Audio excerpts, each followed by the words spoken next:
Assalamualaikum warahmatullahi wabarakatuh. Perkenalkan, nama saya Anggi Febriana Pratiwi, NIM 23070161189, yang akan membahas mengenai perlakuan terhadap lansia menurut Al-Quran. Masa lanjut usia merupakan fase kehidupan yang penuh tantangan, baik secara fisik, psikologis, sosial, maupun spiritual. Di usia senja, seseorang seringkali menghadapi penurunan kemampuan tubuh, perasaan kesepian, serta kekhawatiran akan penyakit dan kematian. Dalam konteks sosial, banyak lansia yang harus menghadapi kehidupan di panti jompo atau tinggal jauh dari keluarga, yang dapat memperburuk kondisi emosional dan spiritual mereka. Islam sebagai agama yang sempurna tidak hanya mengatur hubungan manusia dengan Tuhannya, tetapi juga hubungan antar sesama, termasuk bagaimana memperlakukan orang tua dan lansia. Al-Quran memuat banyak ayat yang menekankan pentingnya berbuat baik, menghormati, dan menyayangi orang tua, khususnya ketika mereka telah memasuki usia lanjut. Perintah-perintah ini menunjukkan bahwa Islam sangat memuliakan keberadaan lansia dan menempatkan mereka pada posisi yang mulia dalam struktur sosial umat.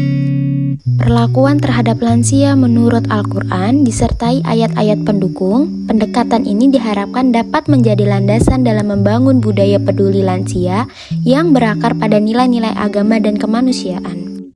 Baik, selanjutnya perlakuan terhadap lansia menurut Al-Quran. Yang pertama, ada kewajiban berbuat baik kepada orang tua dan larangan bersikap kasar serta merendahkan, yang artinya Tuhanmu telah memerintahkan agar kamu jangan menyembah selain Dia, dan hendaklah berbuat baik kepada ibu bapak. Jika salah seorang di antara keduanya atau kedua-duanya sampai berusia lanjut dalam memeliharaanmu, maka sekali-kali janganlah engkau mengatakan kepada keduanya perkataan dan janganlah engkau membentak keduanya, serta ucapkanlah kepada keduanya perkataan yang baik. Dari ayat tersebut, kita bisa menyimpulkan bahwa ayat ini sangat jelas menunjukkan bahwa Allah memerintahkan kita untuk berbuat baik kepada orang tua, terutama ketika mereka sudah tua dan lemah. Kalau orang tua sudah lanjut usia dan tinggal bersama kita harus sangat sabar dan lembut, bahkan mengatakan saja yang mungkin hanya tanda sedikit kesal sudah dilarang. Artinya, Islam tidak hanya melarang menyakiti secara fisik, tetapi juga melarang menyakiti hati orang tua, walau hanya dengan ucapan kecil yang kasar atau bernada jengkel. Kita harus berbicara dengan kata-kata yang baik, lembut, dan penuh penghormatan. Baik, selanjutnya ada pengakuan atas pengorbanan orang tua. Quran Surat Al-Luqman ayat 14 yang artinya, kami mau mewasiatkan kepada manusia agar berbuat baik kepada kedua orang tuanya. Ibunya telah mengandungnya dalam keadaan lemah yang bertambah-tambah dan menyapihkan dalam 2 tahun. Wasiat kami, bersyukurlah kepadaku dan kepada orang tuamu, hanya kepadaku kamu kembali. Dapat disimpulkan dalam ayat ini, Allah mengingat kita bahwa ibu telah mengandung dan susah payah, lalu menyusui dan merawat anak dengan sepenuh perjuangannya. Bahkan perjuangan itu digambarkan sebagai lemah di atas lemah, yang bisa dibilang sangat berat, yang artinya ketika orang tua sudah tua, saatnya anak membalas semua pengorbanan mereka. Walaupun kita tidak akan pernah bisa membalas sepenuhnya jasa orang tua, kita tetap diperintahkan untuk bersyukur dan menunjukkan rasa terima kasih dengan cara melawat dan menyayangi mereka, terutama di masa tua. Yang selanjutnya yaitu doa untuk orang tua sebagai bentuk bakti. Quran Surat Al-Isra ayat 24, yang artinya, rendahkanlah dirimu terhadap keduanya dengan penuh kasih sayang dan ucapkanlah, wahai Tuhanku, sayangilah keduanya sebagaimana mereka berduanya menyayangiku ketika mendidik aku pada waktu kecil. Dapat disimpulkan dalam ayat ini, selain harus bersikap lemah lembut dan penuh kasih sayang, kita juga dianjarkan untuk mendoakan orang tua, terutama ketika mereka sudah tua. Doa yang diajarkan pun sangat menyentuh karena kita diminta untuk memohon kepada Allah agar menyayangi orang tua kita sebagaimana dulu mereka menyayangi kita saat kita masih kecil dan belum bisa apa-apa. Yang dalam artian doa adalah bentuk cinta yang paling dalam. Mendoakan orang tua adalah bukti kita tidak hanya menyayangi mereka secara lahiriah, tetapi juga secara batin.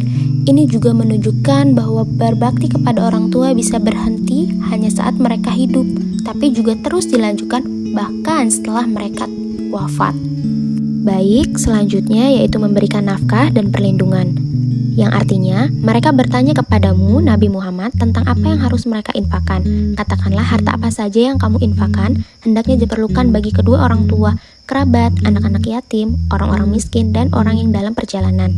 Kebaikan apa saja yang kamu kerjakan, sesungguhnya Allah Maha mengetahui. Dapat disimpulkan, ayat ini menjelaskan bahwa ketika kita memiliki rezeki atau ingin bersedekah, yang harus diutamakan adalah orang tua.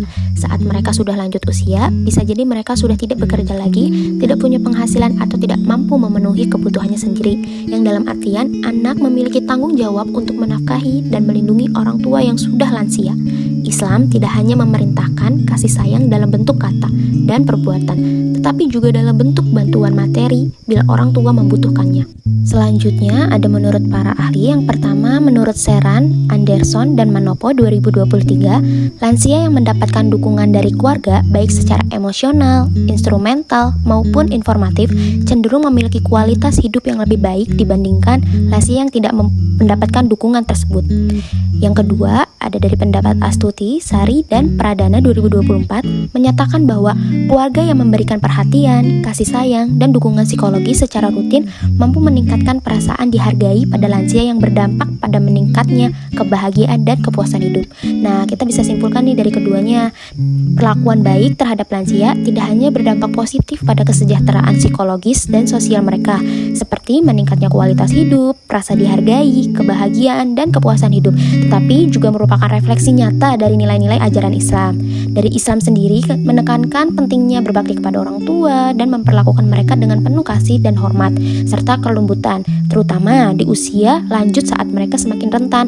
Maka memperhatikan, merawat, dan mendampingi lansia dengan tulus bukan hanya bagian dari tanggung jawab sosial, tetapi juga bentuk pengalaman iman dan ibadah yang menunjukkan kesalehan seseorang dalam kehidupan sehari-hari. Perlakuan ini menjadi wujud nyata dari cinta, kepedulian, dan penghormatan yang selaras antara nilai moral, kemanusiaan, dan spiritualitas. Yang selanjutnya ada kesimpulan dari materi ini. Dari semua ayat di atas, kita bisa memahami bahwa Islam benar-benar menempatkan orang tua lansia di posisi yang sangat mulia dan dihormati. Dalam pandangan Islam, orang tua yang sudah lanjut usia harus diperlakukan dengan sabar, lembut, dan penuh kasih sayang. Dan kita juga tidak boleh bersikap kasar, bahkan berkata ah pun dilarang. Nah, kita wajib nih mengenang dan menghargai semua pengorbanan mereka. Doa untuk orang tua adalah bentuk cinta dan bakti yang sangat dianjurkan, serta memberi nafkah dan bantuan juga merupakan bagian dari kewajiban anak. Islam ingin setiap anak tidak hanya menghormati orang tua secara lahir, tetapi juga secara batin. Perlakuan terhadap lansia, terutama orang tua, bukan hanya soal kewajiban sosial, tapi juga ibadah besar yang mendekatkan kita kepada Allah.